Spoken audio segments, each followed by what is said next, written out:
나도 여러분과 같이 차를 타고 와서 육사문학관에 몇 번 왔지만 오늘 또 시가 움직이듯이 사람 감정이라는 게 늘 움직이다 보니 오늘 또 여러분과 같이 와서 둘러보고 또 이 계절에 와서 둘러보게 되어서 또 올 때마다 색다른 느낌이구나라는 생각을 하게 되었어요.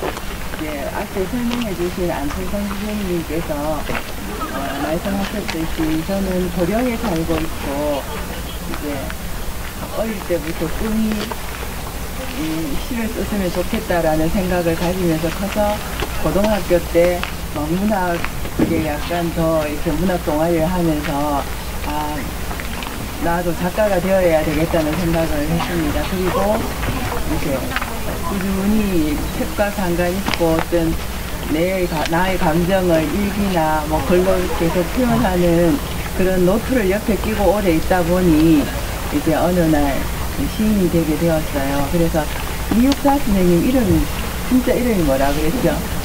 이원노. 나도 본 이름은 이향미예요. 근데 이제 시인이 되면서 필명을 갖게 됐어요. 육사 선생님 필명이 뭐예요? 육사죠. 저는 필명이 이향입니다. 그래서 뭐 어디엔가 이 책이나 뭐 다른 데서 찾으면 이향미라는 시인은 없어요. 이향으로 나옵니다. 그래서 시인의 자리로 쓸 때는 이향이라는 이름으로 이제 만나게 됩니다. 제가 구미도서관 선생님들이 이런 행사가 있으니까 좀 같이 가서 오늘 함께 했으면 좋겠다는 이야기를 듣고 또 관장님과 이렇게 인연이 있어서 기꺼이 달려오기는 했지만 내가 여러분보다 뭐 많이 알고 잘해서 오늘 이 자리에 선 게 아니라 나는 중학생인 여러분과 오늘 나도 약간 중학생으로 돌아가서 여러분과 같이 또 이육사의 시와 삶을 노래하면서 또한 중학생들한테 전해줄 수 있는 어떤 시적 분위기를 오늘 이 좋은 날 함께 했으면 좋겠다. 나도 그냥 놀러 오는 분위기로 왔지 뭐 딱딱하게 수업하러 온 건 아니니까 편안하게 이야기를 주고받으면서 했으면 좋겠어요. 그리고 이제 오늘 우리가 문학관을 둘러보고 또 2층에 가서 영상도 보고 또 이옥필 선생님의 어떤 귀중한 얘기도 들으면서 육사 선생님에 대해서 몰랐던 걸 많이 알게 되었던 것 같아요. 그렇죠? 네.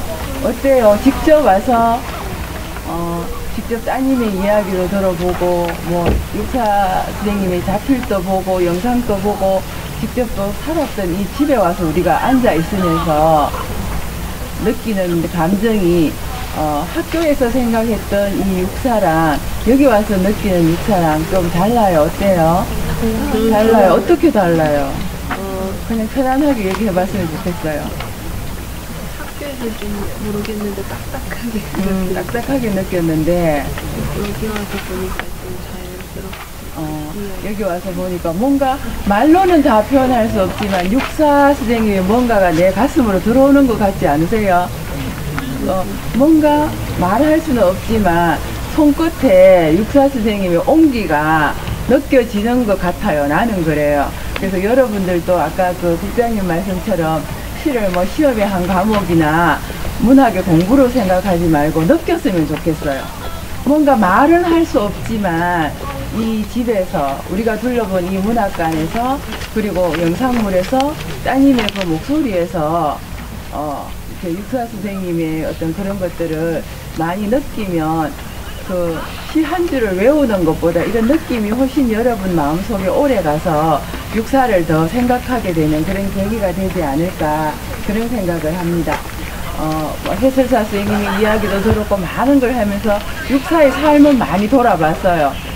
뭐 이름이 원록이고 활이라는 이름도 썼고 수임번호 264를 해서 육사라는 필명을 갖게 되었고 독립운동을 했고 독립운동을 하면서 또 그 독립운동만이 아니라 문학적인 소양을 본인이 가지면서 시를 써가면서 문학활동을 했고 그러면서 누구보다도 조국 강복을 위해서 애절하게 많이 울부짖다가 결국은 멀리 있는 중국에서 돌아가셔서 해방이 된 그것도 안타깝게도 광복을 앞둔 약 1년 전에 돌아가셨어요. 그랬다가 1960년대에 다시 이제 여기 와서 산소를 갖게 되었다는 그런 이야기예요. 그래서 좀 몰랐던 그런 육사의 잔잔한 건 빼고 크게 짚어가면 아 이런 삶을 사신 선생님이구나라는 건 이게 다 알겠죠. 그래서 나는 삶에 대해서 그런 어떤 연보에 대해서는 뒤에도 한 장 반에 대해서 자세히 나이별로 몇 살 때는 어떤 시를 썼고 몇 살 때는 어떤 일을 했고 다 적혀져 있으니까 돌아가는 길에 혹시 버스 안에서 심심하면 뒤에 한번 펼쳐보면 육사 선생님의 행보를 자세하게 적어놨으니까 저는 또 시인이다 보니 어떤 시를 가지고 여러분들하고 이야기하는 시간을 잠깐이라도 가졌으면 좋겠다 싶어서 육사 선생님 삶에서 중요한 부분에 발표했던 시를 몇 편 여기 이제 골라서 이제 적었어요. 그래서 같이 이 시를 읽고 아 이런 시를 썼구나. 아, 이런 시에서 나는 어떤 느낌이 온다. 그런 느낌을 받아가시면 좋겠다는 생각에 시를 썼으니까 오늘 이 시간은 같이 시를 읽고 그냥 막연하게나마 이 시에서 육사 선생님을 느껴보는 그런 시간이 되었으면 합니다. 네, 죽는 날까지 조국의 독립을 노래하고 싶었던 이육사. 그는 시인이기도 하면서 독립운동가였어요. 그에게 시는 곧 행동이자 투쟁이었으며 총칼로서 일제에 저항하는 것이 밖으로 저항하는 것이라면은 시로서 저항하는 것이 정신적으로 저항하는 것이었다. 그러므로 그 육사에게 시는 조국을 향한 절박한 노래이자 일제에 투항하는 힘이었습니다. 아마 내가 개인적으로 생각하기로 육사 선생님에게 시가 없었다면 끝까지 이렇게 잘 강인한 정신으로 버틸 수 있었을까? 시가 선생님을 어느 힘들 때마다 이렇게 세우는 힘이었고 선생님이 어떤 그 인간으로서 지탱하기 어려운 매번 그런 순간마다 시가 있었기 때문에 선생님이 견디고 더 조국을 사랑하고 끝까지 그래도 버틸 수 있는 게 선생님에게는 시가 있었기 때문에 가능한 일이 아니었을까를 본다면 이 시가 문학이라는 게 사람의 정신에 얼마나 많은 영향을 미치는지 육사 선생님을 통해서 같은 시인으로서 또 한 번 저는 느끼게 되었습니다. 그래서 우리가 육사의 문학관을 찾아와서 먼저 민족 저항 시인인 유육사의 문학세계와 그의 민족관, 육사의 대표시를 통해서 이제 그의 발자취를, 육사 선생님의 발자취를 여기 실린 몇 편의 시로 찾아가 보고자 하니 이제 제일 먼저 황혼이라는 시가 있어요. 한번 누가 읽어볼까요? 내가 이 자리에서 나의 목소리로 육사 선생님의 시를 읽어보고 싶다. 자진하는 사람 없나요? 유진이 한번 읽어보세요. 좀 크게 읽어서 다 같이 들리도록 했으면 좋겠고 듣는 친구들도 눈으로 따라 읽었으면 좋겠습니다. 황혼, 내 골방에 커튼을 걷고 정돈된 마음으로 황혼을 맞아들이오니 바다의 흰 갈매기들도 같이도 인간은 얼마나 외로운 것이냐. 황혼아, 내 부드러운 손을 힘껏 내밀라. 내 뜨거운 입술에 마음대로 맞추어 보련다. 그리고 내 품 안에 안긴 모든 것에게 나의 입술을 보내게 해다오. 저 12성자의 반짝이는 별들에게도 저 종소리 저문 산리 속 그윽한 수녀들에게도 시멘트 장판이 그 많은 수인들에게도 의지 가지 없는 그들의 심령이 얼마나 떨고 있는가. 고비 사막을 걸어가는 낙타탄 행상대에게나 아프리카 녹음 속 활 쏘는 토인들에게라도 황혼아, 내 부드러운 품 안에 안기는 동안이라도 지구의 반쪽만에 나의 타는 입술에 맡겨다오. 내 5월의 골방이 아늑하도 하니 황혼아, 내일도 저 푸른 커튼을 걷게 하겠지. 아망이 사라지는 냇물 소리 같아서 한 번 식어지면 다시는 돌아올 줄 모르나 보다. 잘 읽었어요. 유진이 목소리 참 좋네요. 이 황혼이라는 시를 뒤에 살짝 넘겨보면 북한은 이제 그 대구의 폭발 사건으로 처음에 이제 그 교도소 신세를 지기 시작했다고 했잖아요. 육사는 어느 날 연애원 아내에게 종이와 붓을 좀 달라고 해서 차지창 감옥에서 자신의 심경을 적고 싶어서 그 손바닥만한 그리고 TV 같은 직접 그 교도소는 가볼 일이 잘 없잖아요. 그 텔레비전 같은 데서 보면 교도소에 조그만한 창문 같은 거 있잖아요. 이때는 더 아마 작았을 거예요. 그래서 손바닥만한 상살에 그 교도소 나의 방에 264라는 수인번호를 달고 있는 그 방에 조그마한 선생님 손바닥만한 창문으로 저녁 해살에 황혼이 들어오고 있었는가 봐요. 그때 그 노을을 보고 쓴 시라고 하네요. 이 시는 소외되고 압박받는 인간들에게 주는 따스한 사랑의 심정이며 내일을 노래한 시고 1933년에 이제 신조선이라는 곳에 발표한 처음 시를 처녀작이라고 그래요. 그래서 어디 잡지나 신문이나 어디에 시인의 시를 처음 발표하는 걸 처녀작이라고 하는데 이 황혼이라는 시를 처음으로 발표했다고 합니다. 이 황혼이라는 시를 이제 유진이가 읽었는데 같이 따라 읽으니 한번 상상을 한번 해봐요. 조그만한 차가운 그 시멘트 감옥에서 조그만한 그 창으로 이 가을 해살이 지나가고 난 다음에 가을 저녁에 노을이 지고 있을 때 그 노을을 바라보는 감옥 안에서 내가 노을 밖으로 바라보는 그 이육사 선생님을 떠올리며 이 시는 우리한테 어떻게 다가오는지 이 시는 진짜 그 차가운 바닥, 차가운 시멘트 바닥이나 조그만한 교도소 그 안에 갇혀있는 사람의 마음이 느껴지진 않죠. 오히려 거기 있지만 밖에서 해살 받고 있는 사람보다도 더 따뜻한 마음으로 그 좁은 공간 안에 있으면서도 저 멀리 아프리카까지도 불러 들어오고 있어요. 시라는 게 참 묘해요. 연필로 적으면서 한 사람이 생각이 온 지구를 다 돌 수 있는 게 어쩌면 문학이에요. 내가 직접 지구를 걸어서 여행하지 않아도 시 속에서 내가 갖고 오고 싶은 걸 다 갖고 올 수가 있어요. 그것처럼 유사 선생님은 그 차가운 바닥에서 그 고문을 받고 있는 그런 상황에서도 이렇게 따뜻한 심정으로 노을을 바라보면서 온 지구의 사람들을 다 노래했다는 게 선생님의 인품이 어떠했는가를 한번 상상해 볼 수가 있는 것 같은데 이제 한 편의 시를 읽고 그 시인이 썼던 그날의 감정을 시인이 어떻게 썼는지를 다 이해하기는 참 힘들어요. 그리고 이걸 시를 해석한다는 것도 굉장히 어려운 일이에요. 시인도 자기 시를 쓰면서 내가 어떤 이 단어를 왜 썼는지 뭐 어떻게 했는지 설명하기는 쉽지가 않아요. 그렇지만 우리가 이 한 편의 시를 읽고 내 마음에 일어나는 내 감정을 표현할 수 있다면 그게 참 좋은 것 같아요. 내가 어떤 한 줄의 시를 읽고 내 마음을 표현하고 내 마음이 움직인다면 그건 아마 시 쓰는 시인의 마음을 따라가는 가장 척정이 아닌가라는 생각을 합니다. 네, 다음 두 번째 시로 넘어가 볼게요. 이제 여러분들이 중학과정을 마치고 고등학교 또 3년을 공부하고 나중에 또 어른이 되고 언젠가 본인의 마음속에 늘 시가 가까이 있는 사람이라면 육사의 시는 늘 살아서 움직이고 있을 거예요. 아까 앞에서 여기 사무장님이라는 분이 말씀하셨던 것처럼 이 문학이라는 건 늘 움직이는 거여서 내가 중학교 때 육사 선생님의 황혼을 읽고 느꼈던 그 감성이랑 또 고등학교에 가서 느끼는 감성이랑 내가 나중에 대학생이 되어서 남자친구랑 이 시를 같이 읽었을 때의 감성이랑 그런 건 늘 달라요. 그리고 어느 게 정답도 전혀 없어요. 그 순간에 느끼는 감성이 정답이에요.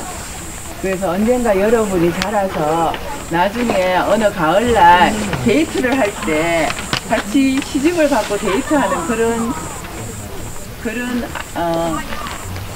그 아가씨랑 총각이랑 그런 청춘 남녀가 되었으면 나는 참 좋겠어요. 늘 시집을 갖고 다니는 건 쉽지 않지만 좋은 날 밖에서 야외에서 데이트할 때 시집 한 권 펴놓고 같이 시를 읽으면서 서로 이야기하는 사이 그런 연애 꼭 한번 해보세요. 네, 두 번째 시는 한계의 별을 노래하자. 선생님 시가 좀 긴 게 많아요. 그래서 한계의 별을 노래하자. 우리가 뜻이 이제 시인이라면 누구나 별이나 달을 노래하고 싶어요. 그래서 윤동주 시인도 마찬가지지만 유사 선생님도 한계의 별을 노래하자라는 이 시를 지어서 그 어머니 회갑 때 아까 우리가 설명드렸을 때 엄마가 굉장히 좋은 분이라고 교육적인 분이라고 이옥비 여사님이 말씀하셨잖아요. 그것처럼 그 시인의 마음 속에도 늘 어머니가 운동을 할 때 가지고 늘 따라가 마음속으로는 함께 했었던 것 같은데 이 한결 별을 노래하자라는 이 시를 지어서 어머니 흥갑 때 돌아와서 해갑 때 이 시를 낭송했다고 해요. 이게 유사 선생님이 몇 년도에 태어났다 그랬죠? 1904년. 그러니까 지금으로부터 100년도 넘는 시절이잖아. 그때 이제 한학을 공부하셨고 그때 어른들은 한문을 많이 썼기 때문에 이 한개의 별을 노래하자에 나오는 시어들도 우리가 생각하기엔 굉장히 무겁고 어려운 단어가 많아요. 그래서 일일이 하나하나 해석을 다 해주지 않으면 무슨 뜻인지는 잘 모를 수가 있어. 그렇지만은 이 한개의 별을 노래하자는 시는 이제 어머니 해감년에 읽은 시라고 얘기했죠. 캄캄한 만주땅 하늘 아래서 밤하늘에 떠있는 별을 보고 어머니를 생각하고 조국을 생각했던 것이다. 비록 지금은 빛을 잃고 어둠 속에 헤매는 별일망정 그는 그 별이 아름답게 반짝이길 꿈꾸었고 그것은 어쩌면 자신의 조국에 대한 신념일지도 모릅니다. 그는 이 시 속에서 일제의 야욕에 희생되어 군수품 생산을 위해 밤새워 일하는 우리나라의 어린 처녀들과 조국의 가련한 동포들을 떠올리며 그들에게 풍요롭고 찬란한 열매가 맺힐 아름다운 별 하나를 마련해 주고 싶었다고 시 해석을 달고 있어요. 그래서 이 별을 보면서 우리는 지금 우리 가끔 저녁에 별 볼 때 있죠. 별 보면 별이 아름답다. 또 어떻다 생각해요? 아름답다. 별 보면 나는 반짝인다. 반짝인다. 또 친구들이 별을 볼 때는 어때요? 느낌이? 외롭다. 또 하나다. 우리는 보통 별을 보고 아름답다, 외롭다, 반짝인다, 누가 보고 싶다. 남자친구가 있으면 저 별이 막 남자친구 얼굴이랑 왔다 갔다 할 수도 있겠지만 이제 시인은 그 별을 보면서 우리 조국의 강복에 대한 것, 조국 동포들의 아픔에 대한 것, 그리고 아마 멀리 떨어져 있는 가족에 대한 그런 생각들이 겹쳐져서 이 한개의 별을 노래하자라는 시를 쓰게 되지 않았을까라는 생각을 합니다. 결정이라는 시를 한번 넘어가 볼게요. 결정이라는 시는 조금 더 감정을 잡아서 누가 한번 읽어볼까요? 결정, 매운 계절에 채찍에 갈겨 마침내 방으로 휩쓸려 오자 하늘도 그만 지쳐 끝난 고원 허리빨 칼라진 그 위에 서다 어디다 무릎을 꿇어야 하나 한 발 제껴 뒤질 곳조차 없다. 이러매 눈 감아 생각해 볼 밖에 겨울은 강철로 된 무지개인가 보다. 잘 읽었어요. 이렇게 가을날 유독 단풍이 어때? 너무 붉으면서 너무 맑고 투명하지. 이런 단풍을 보면서 우리가 또 이렇게 육차 선생님이 태어났던 이 집 대청마루에 걸터 앉아서 이 좋은 이 바람과 느낌과를 함께 하면서 육차 선생님 시를 읽는 이런 경험이 너희들 평생 살아가면서 한 번 있을까 말까 할 일이야. 이 순간이. 이런 순간이 살아가면서 자주 오지는 않아. 나중에 너희들이 선생님처럼 이렇게 나이가 들어서 어른이 되었을 때 뒤돌아보면 그때 가을날 구미도서관에서 우리가 문학기행 가서 내가 그때 절정이라는 시를 읽었지, 황혼이라는 시를 읽었지.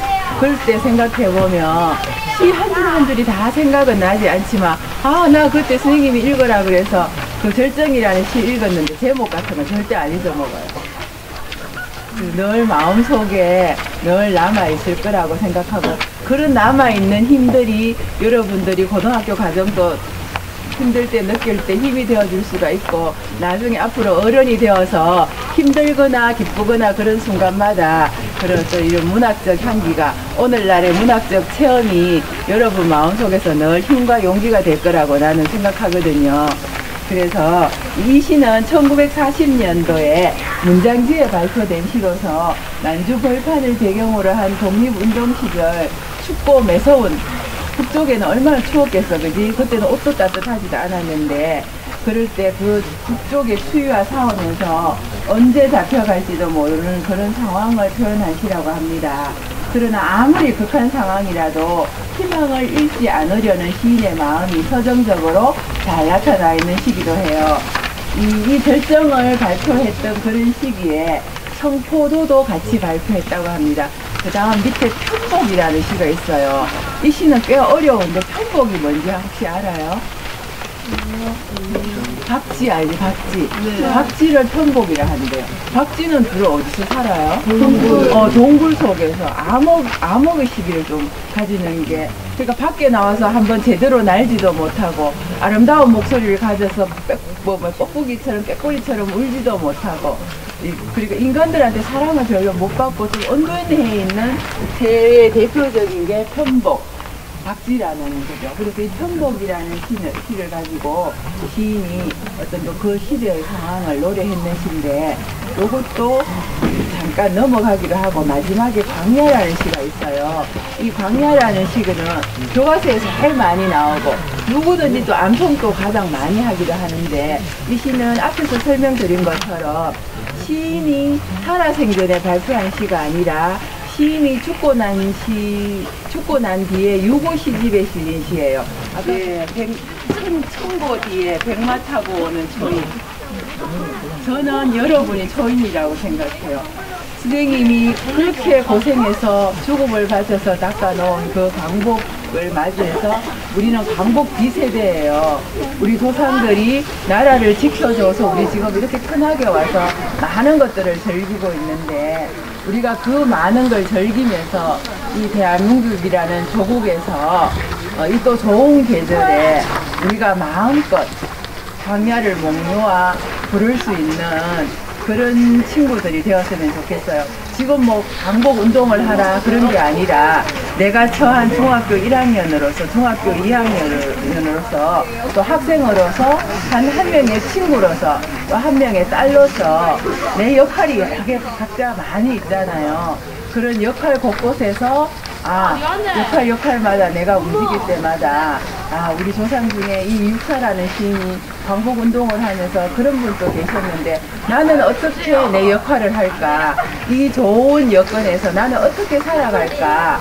이 유사 선생님의 삶과 시를 통해서 각자 여러분들이 자기 위치, 자기 정체성에 대해서 생각하는 그런 시간이 되길 바라면서, 그런 마음 다짐을 하는데 이 유사 선생님의 광야, 꽃, 결정, 편복, 상원 같은 시들이 늘 여러분 가까이 있어서 여러분의 정신적으로, 마음적으로 어떻게 이렇게 잘 자라게 하는데 어떤 충분한 영양분이 될 수 있길 바라면서, 오늘의 이 짧은 시간들이 여러분 기억 속에 늘 오래 함께해서 살아가면서 가끔 꺼내보고 싶은 한순간이 되었으면 하는 바람으로 오늘 이 수업을 마치도록 하겠습니다. 감사합니다.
저는 만 3살에, 우리나라 나이로는 4살에 아버지가 돌아가셨어요. 그렇기 때문에 아버지에 대한 기억이 그렇게 많지는 않습니다.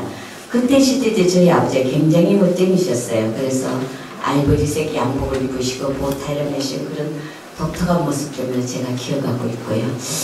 2004년도가 저희 아버지 그 단신 100주년이었어요. 그래서 저희 아버지가 이곳에서 육형제분이 태어나셨기 때문에 이곳에다가 기념관을 설립되고, 그렇게 저희 아버지 성품을 할머니는 이렇게 한마디로 표현하셨대요. 그 육형제분 중에서 저희 아버지가 둘째신데, 둘째가 들어오면 원체 성품이 총학명렬에서 옥기 시험이 진다, 이런 이야기를 하셨대요. 그래서 저는 그 이야기를 들을 때마다 우리 아버지는 정말 무서운 분이고 강인한 분이겠구나. 그래서 아들이 들어오는데 옷기 시험해진다 하니까 얼마나 무서운 분일까 이런 생각으로 저는 늘 아버지를 강하고 무서운 분, 그래서 독립운동도 하지 않았을까 이런 생각을 제가 어려서 아버지를 접해보지 못했기 때문에 그런 생각으로 자랐어요. 그리고 저희 어머니는 너희 아버지는 사물을 보실 때 그냥 보시는 분이 아니다. 자기의 감성을 잘 드러내는 분이다. 이런 이야기를 해주셨는데 저희 집이 그 서울 문화촌 산자락에 살았어요. 그래서 그 양옥집에 9채 있는데 꼭대기에서 셋째 집이었대요. 그래서 봄이 되면 각양각색의 꽃이 피기 시작하잖아요. 그러면 저희 아버지는 온 식구를 다 깨우신대요. 저 아름다운 모습을 보라고. 철철이 가려입는 옷들이 아름답지 않느냐고.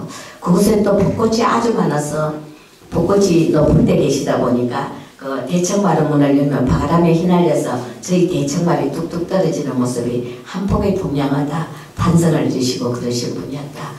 그런 이야기를 해주셨고, 늦게 들어오시더라도 그날에 있었던 이런 꼭 중요한 데부터 메모를 해두셨다. 아침에 정사하는 습관을 가지셨고, 우리 할머니는 아들들에게 늘 그러셨대요. 너희들은 내가 죽어도 슬퍼하지만 어머니가 정말 슬퍼해. 지저를 슬퍼지잖아요. 근데도 슬퍼하지 말라 그러셨대요. 살아있는 나라 이런 슬픔보다 더 큰 게 없다. 나라를 찾았을 때 마음 놓고 울어라 이런 이야기를 하셨는데, 그때도 저희 할머니는 그 나라 사랑하는 마음을 어릴 때부터 가르치셔서 6형제분 중에서 4형제가 독립에 투신하신 분이거든요. 또 중학교 2학년 때 그 저희 아버지와 가장 가까우신 그 문단에서 갖고 오신 석조 선생님을 만나 뵀을 때 선생님은 저를 먼저 너희 아버지는 장안의 심사였고 멋쟁이였다. 또 자존심이 대적 같은 분이다 이런 이야기를 들려주셨고, 독립운동을 같이 하신 이정희 선생님은 제가 초등학교 만나뵀는데 너희 아버지는 아주 무기를 잘 들었다. 권총을 뭐 6자루인가 이래 외저 권총을 해놓고 불을 꺼놓고 그 해체해서 조립하는 시간이 0.몇 초였다 뭐 이런 이야기를 해주셨고, 그리고 말을 타고 다닐 때도 백발백중 명중하는 명사수였으면 편장술이 아주 능했다 이런 이야기를 들려주셨어요. 저는 그 아버지가 유일하게 물려주신 그 유산이라고 하시는데 이름석자예요. 제 위에 오빠와 언니가 있으면 다 홍역을 잃었기 때문에 이제 제가 좀 기다려진 자녀라서 집안에서 그렇게 좋아했대요. 근데 그 이름을 주실 때 100일날 아침에 주셨는데 기름질 옥자에 아니 빗자라는 이름을 주셨어요. 기름이 아니진다 하면 좀 이상한데 저희 그 아버지가 의미를 부여하시기를 욕심 없이 남에게 배려할 줄 아는 그런 깐디 같은 여인이 되라 해서 주셨대요. 저는 뭐 그런 분을 닮을 수가 없죠. 그렇지만 저는 제 나름대로 최선을 다하자 열심히 살아가고 있습니다. 감사합니다.